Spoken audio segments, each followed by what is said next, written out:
মোৰ আন এটা ভিডিঅ'লৈ স্বাগতম জনালোঁ। এফালে মই পিন্ধিছোঁ লালপাৰী শাৰী আৰু এইফালে আছে আমাৰ হৈ গ'ল মানে তাক ভাগৰ লাগিলে অথনিৰ পৰা ৰখি আছোঁ মানে কি ক'ম আৰু বৰষুণ এইফালে বতৰটো বেয়া বৰষুণ দিওঁ নিদিওঁ কৰি আছে আৰু মই যাব ওলাইছোঁ আমাৰ ডিব্ৰুগড়ত ডিষ্ট্ৰিক্ট লাইব্ৰেৰী তাত সম্বৰ্ধনা অনুষ্ঠান কৰা হৈছে আমাৰ ঝুমুৰ বিনন্দিনীৰ তথা যিবোৰ হাইস্কুল শিক্ষান্ত আৰু উচ্চতৰ মাধ্যমিক শিক্ষান্ত পাছ কৰিছে তেখেতসকলৰ বাবে আৰু আমি তাতে যাব ওলাইছোঁ। বাকী তাত গৈ কি ধৰণৰ হয় কেনেকুৱা ধৰণৰ হ'ল আৰু কোনে এইটো সভা আয়োজন কৰিছে তাৰ বিষয়ে সবিশেষ জনাম।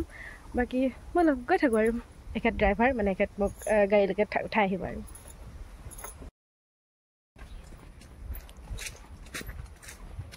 Personal driver.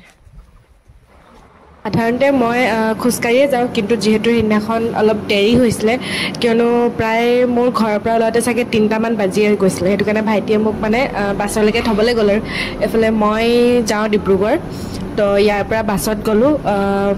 আমাৰ অনুষ্ঠানটো আছিলে ডিব্ৰুগড় জিলা পুথিভঁৰালত যিহেতু ময়ো জিলা পুথিভঁৰাল দেখা নাছিলোঁ গতিকে তেনেকৈ ওলাই গ'লোঁ আৰু ইয়াৰ পৰা বাছৰ পৰা এইডোখৰ আমি গ'লোঁ বিক্ৰমত। মোৰ লগত আৰু এজনী ভণ্টি আছিলে বাৰু তাইক প্ৰায়ভাগে চাগে চিনি পায় মাইনা বুলিয়ে কৈছোঁ আৰু তাইক মাইনা বুলিয়ে জানে। বাছত গৈ এইডোখৰ আমি বিক্ৰমত গ'লোঁ।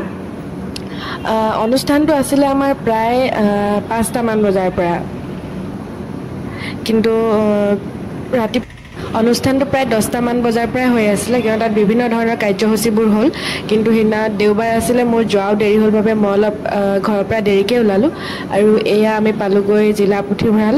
তাত সদৌ অসম আদিবাসী ছাত্ৰ সন্থাই ডিব্ৰুগড় জিলা সমিতিৰ তৰফৰ পৰা 2025 বৰ্ষৰ শিক্ষান্ত পৰীক্ষা আৰু উচ্চতৰ মাধ্যমিক চূড়ান্ত পৰীক্ষাৰ যিসকল ছাত্ৰ ছাত্ৰী আছে তাৰ লগতে ঝুমুৰ বিনন্দিনীত যিসকল অংশগ্ৰহণ কৰিছিলে তেখেতসকলৰ বাবে অনুষ্ঠান এটা পতা হৈছিলে সম্বৰ্ধনা অনুষ্ঠান।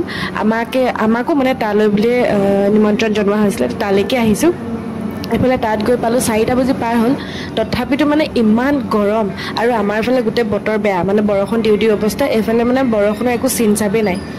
বাকী তাত বহুতো আহিছিলে মানে যাক লগ পাইছিলোঁ কিন্তু ডিব্ৰুগড় জিলাত বহুতো আছিলে বাৰু বহু লোক আছিলে মানে। তাৰপিছত আমাৰ প্ৰগ্ৰেমবোৰ ষ্টাৰ্ট হ'ল। তাত গৈ পাই আমাক দুপৰীয়া সাজৰ বাবে ক'লে খোৱা আহাৰৰ বাবে আমি খাবলৈ বুলি গ'লোঁ। ইমান গৰম আৰু কৈছোঁ মই যিহেতু দেৰিকৈ গৈ পালোঁ প্ৰায় 4টামান বজাত গৈ পালোঁ গতিকে মাজৰ কিছুমান মানে ভিডিঅ' কৰিম বুলি ভাবোঁ হয় কিন্তু মানে পিছত পাহৰি যোৱা হয় আৰু গৰমৰ কাৰণে মানে মোবাইলটো বেগত ভৰাই থ'লোঁ তো কিছুমান মানে ক্লিপ লোৱাই নহ'ল। বাকী যিমানখিনি পাৰিলোঁ মানে ভিডিঅ' কৰিবলৈ চেষ্টা কৰিলোঁ। ঘৰৰ পৰা ভাবি যাওঁ যে ভালকৈ ভিডিঅ' কৰিম কিন্তু তাত গৈ সেইমতে নহয়গৈ আৰু এইগৰাকী আছিলে মোৰ লগৰ মানে মই যেতিয়া গুৱাহাটীত আছিলোঁ তাই আৰু মই একেটা ৰুমতে আছিলোঁ মানে মোৰ লগত আৰু এজনী আছিলে বাৰু তাইক মানে মই এতিয়ালৈকে লগ পোৱা নাছিলোঁ। বাকী এইটো ভিডিঅ'ত ভালকৈ নহ'ল আৰু ভিডিঅ'টো যিমতে হ'ব লাগিছিলে। বাকী যোনে যোনে মোৰ ভিডিঅ'বোৰ চাই ভাল পায় লাইক কৰি দিব কমেণ্ট কৰি দিব পাৰিলে শ্বেয়াৰ কৰি দিব আৰু যদি ভাল লাগে তেন্তে চেনেলটো ছাবস্ক্ৰাইব কৰি দিব।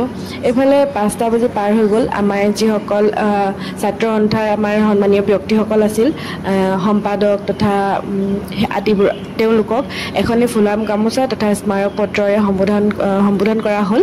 তাৰপিছতে আমাৰ মাজত এজন বিশেষ ব্যক্তি আছিল যিয়ে সুদূৰ দিল্লীৰ পৰা আহিছিল তেওঁকো এখন গামোচা আৰু এখন স্মাৰক পত্ৰৰে সম্বোধন কৰা হ'ল।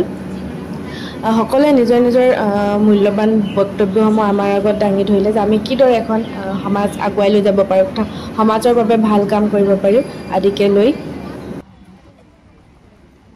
তাৰ পাছত প্ৰথম যিসকল উচ্চতৰ মাধ্যমিক পৰীক্ষাত উত্তীৰ্ণ হৈছিলে তেখেতসকলক সম্বৰ্ধনা জনালে। তাৰপিছত শিক্ষান্ত পৰীক্ষাত যিসকলে পাছ কৰিছিলে উত্তীৰ্ণ হৈছিলে তেখেতসকলক সম্বৰ্ধনা জনালে।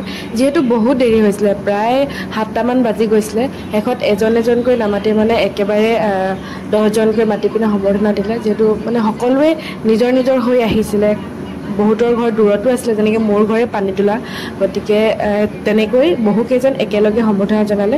শেষত আমাক একোখন প্ৰমাণপত্ৰ তথা এখনি ডায়েৰীৰে সম্বোধন কৰিলে। যিহেতু দেৰি হৈছিলে গতিকে বেছি ভিডিঅ' নকৰি আমি ঘৰলৈ বুলি ওলালোঁ। তাৰ পৰা আমি আহিলোঁ অটত এইডোখৰ আহিলোঁ বাছত আকৌ ঘৰ আহি পাওঁতে প্ৰায় 9টামানে বাজিলে। বাকী আজিলৈ বুলি ইয়াতে সামৰণি মাৰিলোঁ। যদি ভিডিঅ'টো ভাল লাগে তেন্তে লাইক কৰি দিব। ধন্যবাদ ভিডিঅ'টো সম্পূৰ্ণকৈ চোৱাৰ বাবে।